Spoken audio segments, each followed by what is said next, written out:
Assalamualaikum warahmatullahi wabarakatuh.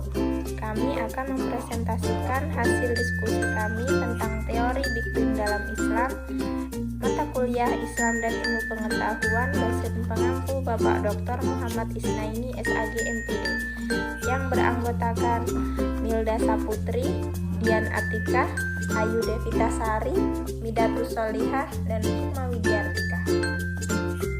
Teori Big Bang merupakan salah satu model kosmologi ilmiah mengenai bentuk awal dan perkembangan alam semesta.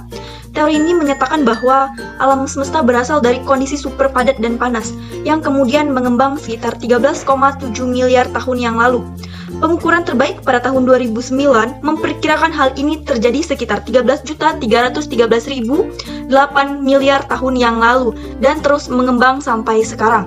George Lemaitre adalah seorang biarawan Katolik Romawi Belgia yang mengajukan teori dentuman besar mengenai asal-usul alam semesta, dan ia menyebutnya sebagai hipotesis atom purba. Sejarah teori Big Bang. Christo Slipper pada tahun 1912 berhasil mengukur geseran Doppler, yaitu nebula spiral. Untuk pertama kalinya dengan cepat ia menemukan bahwa nebula-nebula itu menjauhi bumi. 10 tahun kemudian, Alexander Friedman, seorang kronologis dan matematikawan Rusia, dia menyebutkan bahwa alam semesta mungkin mengembang dan berlawanan dengan model alam semesta yang statis, seperti yang diadvokasikan oleh Einstein. Edwin Hubble pada tahun 1927 menemukan bahwa jarak bumi dengan galaksi yang sangat jauh umumnya berbanding lurus dengan geseran merahnya, sebagaimana yang disugestikan oleh Lemaitre.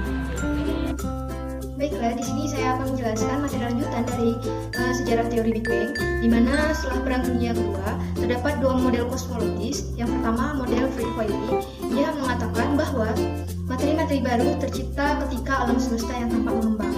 Yang kedua adalah teori dentuman besar 5T yang dikembangkan oleh George Gamow, dan ia memperkenalkan nukleus dentuman besar atau Big Bang nucleosintesis. Ironisnya, justru adalah Hoyle yang mencetuskan istilah Big Bang untuk merujuk pada Lemaitre. Hubungan Al-Quran dengan teori Big Bang.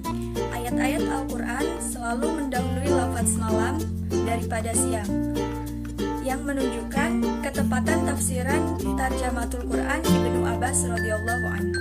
Misalnya, dalam firman Allah Subhanahu wa taala yang artinya, dan dialah yang menciptakan malam dan siang dan matahari dan bulan.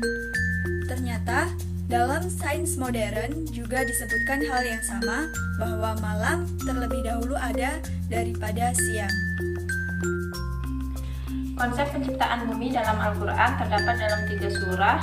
Yang pertama dalam surah Al-A'raf ayat 54, penciptaan langit dan bumi terjadi pada 6 masa.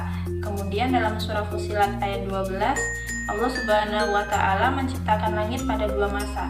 Kemudian yang terakhir dalam surah Fussilat ayat 10, dijelaskan bumi diciptakan dalam 4 masa.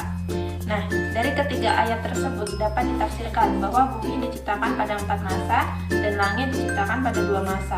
Tetapi apakah tafsiran tersebut benar atau salah, hanya Allah Subhanahu wa Ta'ala yang mengetahuinya.